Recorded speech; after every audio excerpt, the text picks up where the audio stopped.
Radio Husband Diaries, where voices confide, tales of love, loss, and hearts open wide. I spent $110 this month on a woman's curlers, but they were the wrong color, and she and her cat almost bit me. And again, a family quarrel. Have you also been almost bitten by a woman and her cat? But now I will tell you my interesting experience. My name is Robert. I'm 52, living in Chicago, and I've been married for 12 years. My wife's name is not disclosed for censorship reasons, but her cat's name is Whiskers. Whiskers is a chubby tabby who somehow manages to look both bored and judgmental at the same time. He also seems to have an uncanny knack for knowing when tension is about to rise in our household. It was New Year's Day. The city was blanketed in fresh snow, and the festive lights from the night before still flickered across the streets. I woke up to an empty bed. My wife had left a note on the kitchen counter. Went for a walk to clear my head after last night. Be back soon. Fair enough, I thought. New Year's Eve had been long, filled with laughter, drinks, and a bit of petty arguing about whether Whiskers needed his own heated blanket. But as the hours dragged on, the note started to bother me. By noon, she still wasn't home. I tried calling her phone, but it went straight to voicemail. While pacing around the kitchen, my foot caught on her coat draped over one of the chairs. It was heavier than it should have been. Out of curiosity, I checked the pockets and pulled out a small, fancy gift box and a crumpled receipt. The receipt was from an upscale jewelry store downtown, dated yesterday late afternoon. The box had a delicate ribbon wrapped around it, but it was empty. Why would she have bought jewelry and not mention it to me? And more importantly, where was the jewelry now? My stomach tightened. I sat down and stared at the receipt, trying to piece together the story. Had she bought herself something? Or worse, was it for someone else? I decided to find answers. Grabbing my coat, I ventured out into the freezing Chicago air. The receipt had an address, and I wasn't above tracking it down. The jewelry store was located on a fancy stretch of Michigan Avenue. Inside, soft music played, and the air smelled like vanilla and polished wood. A sharply dressed saleswoman approached me with a polite smile. "Good afternoon, sir. How may I help you today?" I hesitated for a moment before showing her the receipt. "This was purchased here yesterday. Can you tell me anything about it?" Her smile faltered slightly as she studied the paper. "Yes, I remember this purchase. It was a delicate silver bracelet with a heart charm. Who bought it?" I asked, my voice a little sharper than intended. A woman, brunette, mid-40s. She seemed very excited about the gift. She mentioned it was for someone special. The words hit me like a punch to the gut. For someone special? Did she say anything else? The saleswoman hesitated. She asked for it to be gift-wrapped and said she was meeting someone at the Riverfront Café later that evening. Riverfront Café. I knew the place. It was one of those cozy spots with dim lighting and overpriced lattes. My feet felt heavy as I trudged back to my car. When I arrived at the cafe, it was packed with couples sharing coffee and pastries. I scanned the room, my heart racing, until I spotted her.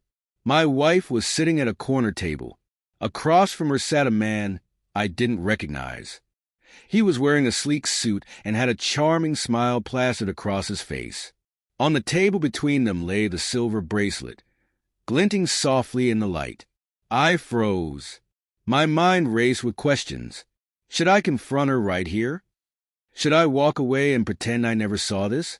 I decided to wait. I found a spot near the back where I could watch them unnoticed. They talked and laughed.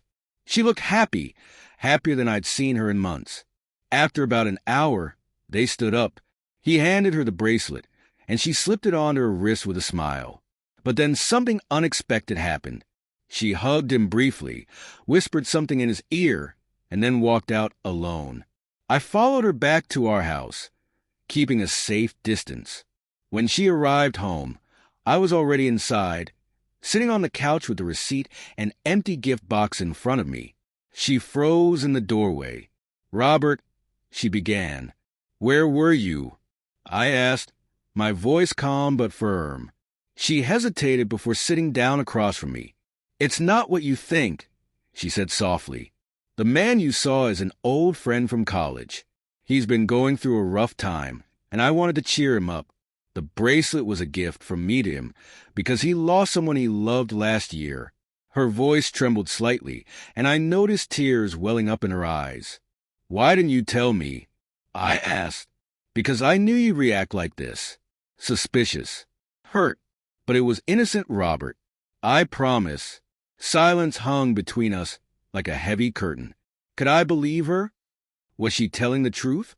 Or was this just a well-rehearsed story? In the end, I decided to believe her.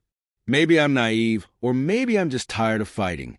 Trust is fragile, and once broken, it's never quite the same. But sometimes, you have to take a leap of faith. So tell me, have you ever been faced with a moment where you didn't know whether to believe someone you love? Because I certainly have. And if you've made it this far, drop a comment. I'd love to hear your thoughts. And hey, if there were any mistakes in the story, forgive me. We all mess up sometimes, right? I want to share with you one more interesting story from my life.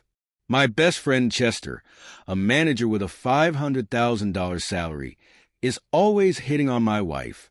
Isn't it funny how a number like $500,000 can suddenly make someone more charming? Do you think money makes people irresistible? It was a sunny Saturday afternoon when Chester suggested we all go on a picnic. He had just bought a brand new luxury SUV, and he couldn't wait to show it off. "Let's get out of the city," he said. "Fresh air, good food, great company. It's long overdue." My wife was excited. She packed a basket full of sandwiches, fresh fruit, and a bottle of wine Chester had brought over earlier that week. The three of us drove out to a quiet spot by a lake. Chester, ever the charmer, set up the picnic blanket, laid out the food, and poured drinks for everyone. But then the dynamic started to shift. While I was setting up the foldable chairs, Chester and my wife were laughing together near the water's edge. He was showing her something on his phone, a vacation photo, I think. But the way she leaned closer, the way he brushed an imaginary leaf off her shoulder, it felt too familiar. When I walked over, Chester looked up with his signature grin. "Don't worry, buddy. I'm keeping her entertained while you do the heavy lifting." Would you have laughed that off? Or would you have felt the same knot in your stomach that I did? We sat down to eat, and Chester kept the conversation flowing. He told stories about his latest business trips, about the people he met in boardrooms and luxury hotels. But every time he spoke, his eyes seemed to drift back to my wife. At one point, he pulled out a bottle of sunscreen. "You're looking a little pink," he said to my wife. "Want me to help with that?" She laughed nervously. "I think I'll be fine, Chester." But the damage was done. The image of him rubbing sunscreen on her shoulders stuck in my mind like a splinter. After lunch, my wife decided to take a walk along the lake. Chester, of course, offered to join her. "Stay here, man. Relax. We'll be back soon," he said with a casual wave. I sat there on the picnic blanket, staring at their silhouettes in the distance. They walked slowly, side by side, stopping occasionally to look out over the water. At one point, he leaned down to whisper something in her ear, and she laughed a little too loudly. When they came back, my wife looked flushed, and Chester was smiling like he'd just won something. The ride home was quiet. My wife stared out the window, and Chester kept glancing at her in the rearview mirror. When we got home, Chester gave her an extra-long hug goodbye. "Always a pleasure," he said softly. That night, I asked her about it.